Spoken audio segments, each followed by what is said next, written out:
오늘 우리에게 주신 하나님의 말씀은 욥기 1장 6절부터 12절의 말씀입니다. 구약성경 761쪽입니다.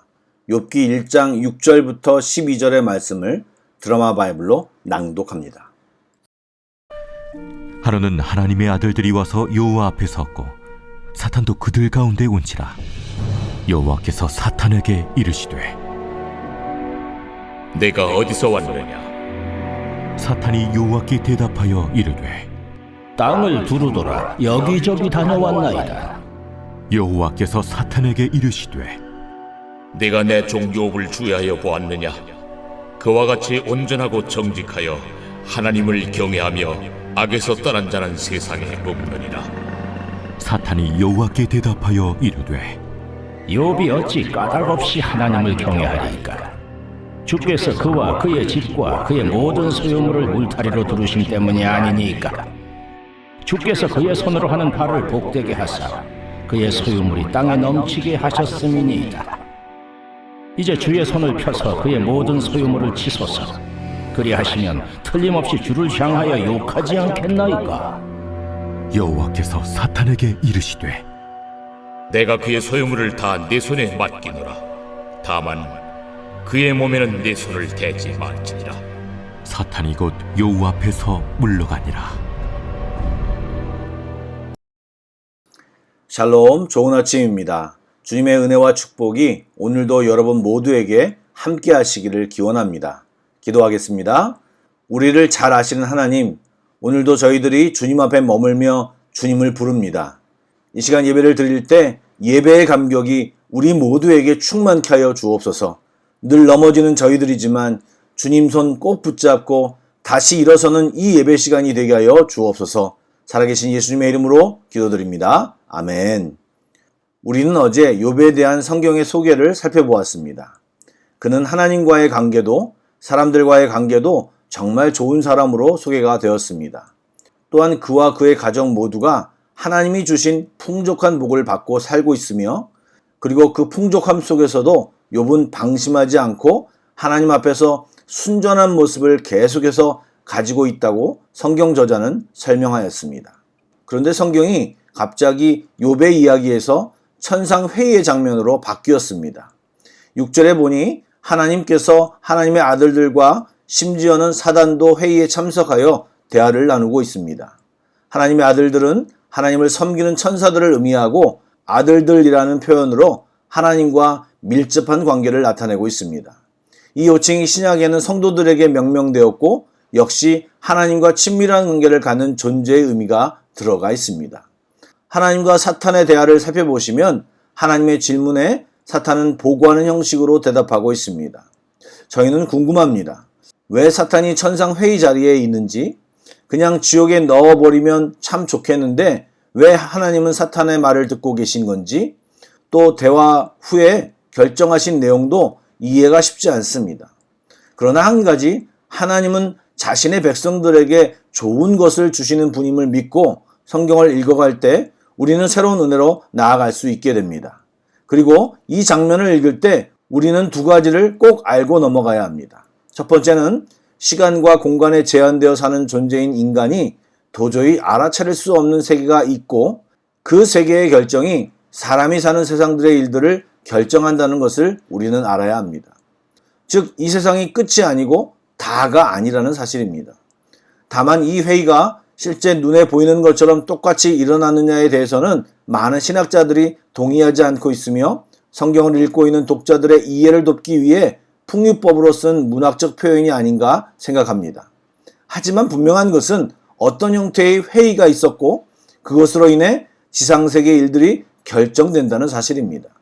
두 번째는 하나님의 절대 주권입니다.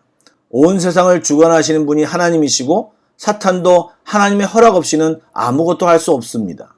하늘과 땅의 모든 권세가 하나님께 있다는 사실을 아는 것은 굉장히 중요합니다. 그것을 모르거나 믿지 못하면 하나님의 말씀을 이해할 수도 없고 그 말씀대로 제대로 살 수도 없습니다. 모든 주권은 하나님께 있습니다.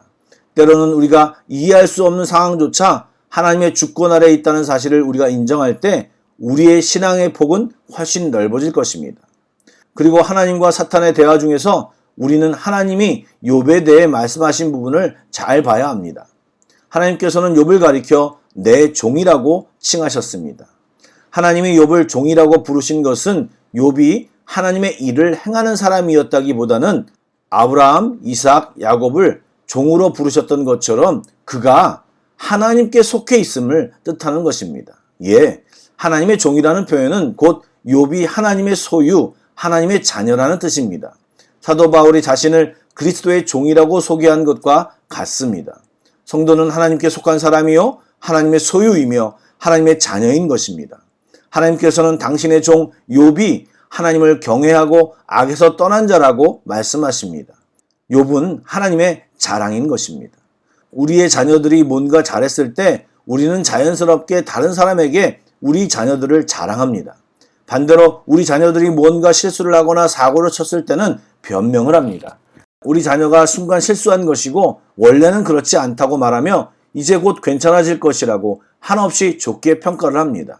예, 물론 우리 가족들 중에는 말을 부정적으로 하시는 분들이 꼭 있어서 안 된다, 싹수가 노랗다, 앞으로 잘 될 가능성이 없다라고 말씀하시는 분이 있지만 우리 하나님은 우리를 향해 기대를 잃지 않는 분이십니다. 예, 하나님은 그런 분이시며 우리는 그런 하나님을 똑바로 알아야 합니다. 그리고 우리는 우리의 신앙 상태가 어떤지를 잘 인지해야 합니다. 어제도 비슷한 묵상을 했지만 여러분, 우리는 하나님 보시기에 자랑할 만합니까? 아니면 하나님께서 사랑의 기대와 함께 변명을 해야 하는 성도입니까? 생각해 보시고 새로운 결단이 있기를 소망합니다. 그렇게 하나님께서 욥에 대한 평가, 자랑을 하자 사탄은 반론을 제기합니다. 반론의 핵심은 욥이 하나님을 경외하는 이유가 하나님이 그에게 소유물을 넘치도록 주셨기 때문이라는 것입니다. 즉 욥은 하나님을 경외하기보다는 자기가 가진 소유물을 귀하게 여기는 사람이라는 반론인 것입니다. 사단은 욥에게서 소유물을 빼앗는다면 그는 절대로 하나님을 경외하지 않을 것이라고 주장합니다. 사단의 말대로 표현하면 욥이 까닭 없이 이유 없이 잘하겠습니까? 하나님이 잘해주시니까 잘한 거죠. 여러분, 사단의 이 말이 조금 아프게 느껴지지 않습니까? 그냥 말도 안 돼라고 말하기는 어렵습니다. 실제로 이 시대를 살아가는 수많은 신앙인들이 하나님이 주시는 복 때문에 신앙생활을 하는 사람들이 많고 그것이 현 시대를 대표하는 잘못된 신앙의 모습이기 때문입니다. 기복신앙, 성공신앙, 세상적인 논리가 교회 안에 들어와 잘못 발전된 신앙의 모습인 것입니다. 하나님과의 관계 속에 이해타산적인 모습을 갖는다면 그것은 대단히 잘못된 신앙입니다. 그것은 신앙이라는 명목 아래 하나님과 거리하는 자세입니다. 그리고 그것은 사탄적인 생각이며 부정한 생각입니다. 여러분, 우리는 왜 하나님을 섬깁니까? 하나님이 주시는 복을 바라며 신앙생활을 하지는 않습니까? 물론 하나님을 잘 모르는 사람, 처음 예수를 믿고 하나님을 알아가는 과정 속에서는 복을 바라고 하나님을 찾는 것이 무조건 나쁘다고 할 수는 없을 것입니다. 그런데 죄송하게도 그렇게 복만 추구하는 사람이 받는 복은 오래가지 못합니다. 사실 복은 하나님이 주시는 무엇인가가 아니라 하나님 자체입니다. 그러므로 우리의 신앙생활은 하나님과 사귐이 되어야 하는 것입니다. 하나님만을 기대하고 바라며 온전한 사랑을 나누는 것이 진정한 신앙생활입니다. 그런 관계 속에서 하나님이 주시는 복은 다른 개념의 복인 것입니다. 그리고 이 말은 사탄이 어떤 존재인가를 잘 알려주는 말이기도 합니다. 욥이 어찌 까닭없이 하나님을 경외하리까 라는 말은 하나님이 욥의 경배를 복을 주고 매수했다는 말이기도 합니다. 굉장히 간교한 말인 것이지요. 이렇게 사단은 참소하고 관계를 파괴시키는 전문가입니다.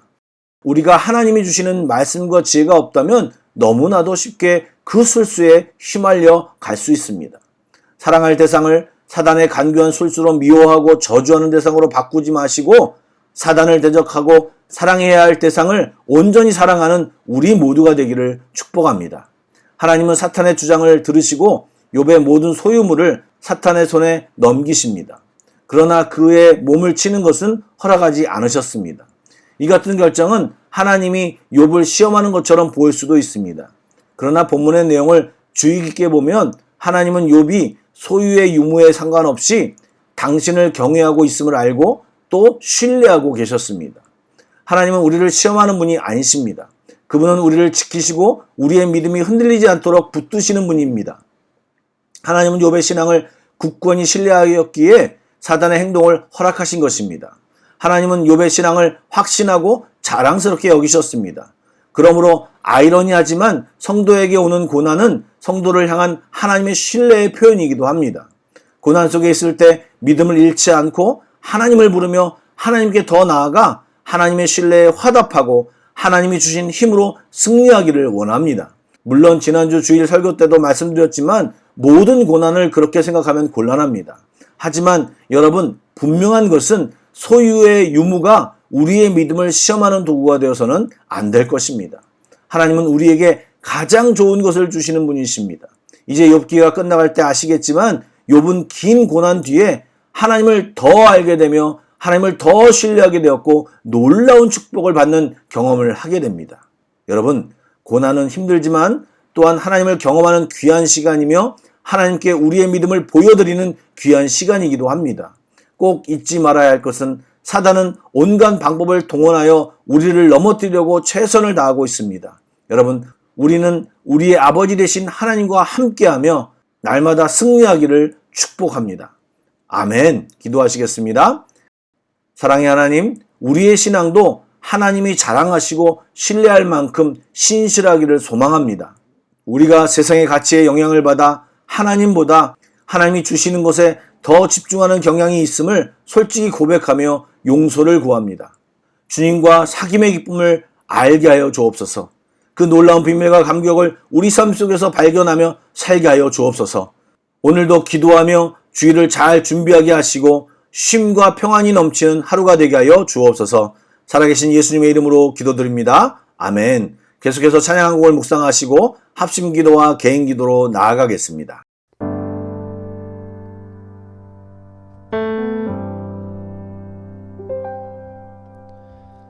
나 주님의 기쁨 되기 원하네.